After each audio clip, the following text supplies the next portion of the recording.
Land की कीमत 1800 करोड़ रुपए, खरीदा जाता है 300 करोड़ रुपए पर और स्टैम्प ड्यूटी भरा जाता है केवल 500 रुपए।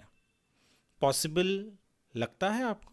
पॉसिबल है और हुआ है, क्योंकि जो कंपनी जिसने खरीदी ये लैंड अंडर वैल्यू करके 300 करोड़ रुपए में और स्टैम्प ड्यूटी केवल 500 रुपए दिए, वो कंपनी के जो पार्टनर हैं वो deputy chief minister Ajit Pawar के बेटे पार्थ पवार हैं। सिग्नेटरी जो थे वो हैं इसी कंपनी के दूसरे पार्टनर दिग्विजय पाटिल।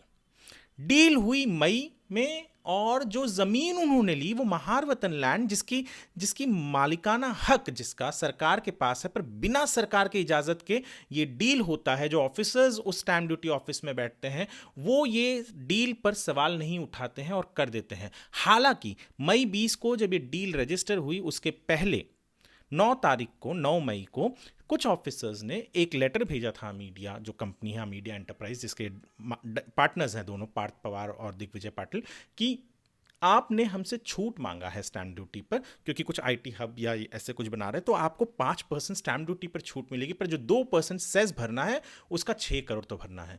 पर वो भी नहीं भरा गया और 500 रुपए भरकर इतना बड़ा डील हो गया। सरकारी जमीन बेच दी गई, रजिस्ट्री हो गई बिना सरकार के इजाजत के, बिना सरकार के परमिशन के, जो कानून कहता है।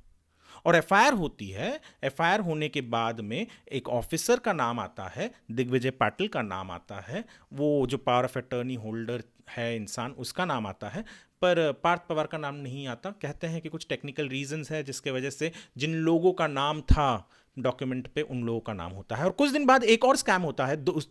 6 तारीख को ये एफआईआर रजिस्टर हुई, 7 तारीख को दूसरी एफआईआर रजिस्टर होती है पुणे में, जिसमें वापस से मीडिया कंपनी का नाम आता है, दिग्विजय पाटिल का नाम आता है, जहां पे एग्रीकल्चरल लैंड भी ट्रांसफर कर दी गई थी इनके नाम पर।